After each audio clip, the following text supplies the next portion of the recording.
हे guys अस्सलामु आलैकुम welcome back to our J kitchen BD. आज के आमी तेलापिया माछ भुना करे देखाबो। खूबই সুস্বাদু একটি রেসিপি, আমার সাথেই থাকুন। এইখানে আমি 5টি তেলাপিয়া মাছ নিয়েছি, দেখতেই পাচ্ছেন। দিয়ে দিচ্ছি 1 চামচ হলুদ এবং লবণ। এখন মাখিয়ে নিচ্ছি ফ্রাই করার জন্য।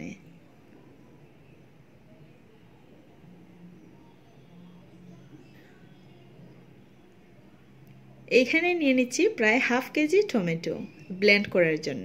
দিয়ে দিচ্ছি একটি রসুনের কোয়া, ব্লেন্ড করে নিলাম।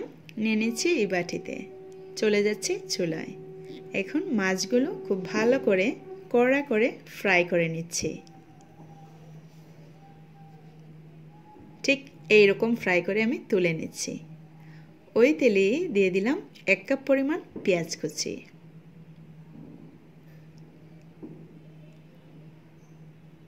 একটু ভালো করে ভেজে নিচ্ছি। ঠিক এই অবস্থায় দিয়ে দিচ্ছি ব্লেন্ড করা টমেটো আর রসুন। অবশ্যই এই প্রসেসে খেয়ে দেখবেন, তেলাপিয়া মাছ প্রতিদিন খেতে ইচ্ছা করবে। যদিও তেলাপিয়া মাছ আমাদের অপছন্দের তালিকায় বেশিরভাগ। দিয়ে দিচ্ছি 1 চামচ পরিমাণ হলুদের গুঁড়ো, 1 চামচ পরিমাণ মরিচের গুঁড়ো, স্বাদ মতো লবণ। এখন খুব ভালো করে কষিয়ে নেব। যারা আমার সাবস্ক্রাইবার তাদেরকে অসংখ্য ধন্যবাদ।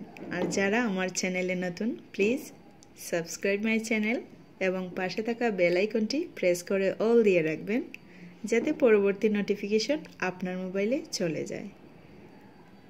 দিয়ে দিলাম কিছু কাঁচামরিচ, ঝাল অবশ্যই আপনাদের মন মতো ইউজ করবেন। দিয়ে দিচ্ছি মাছগুলো।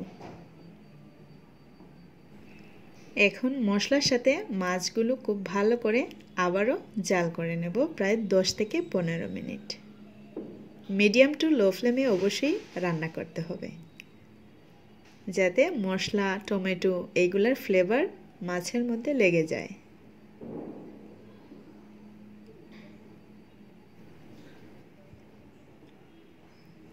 দিয়ে দিচ্ছি ধনেপাতা কুচি।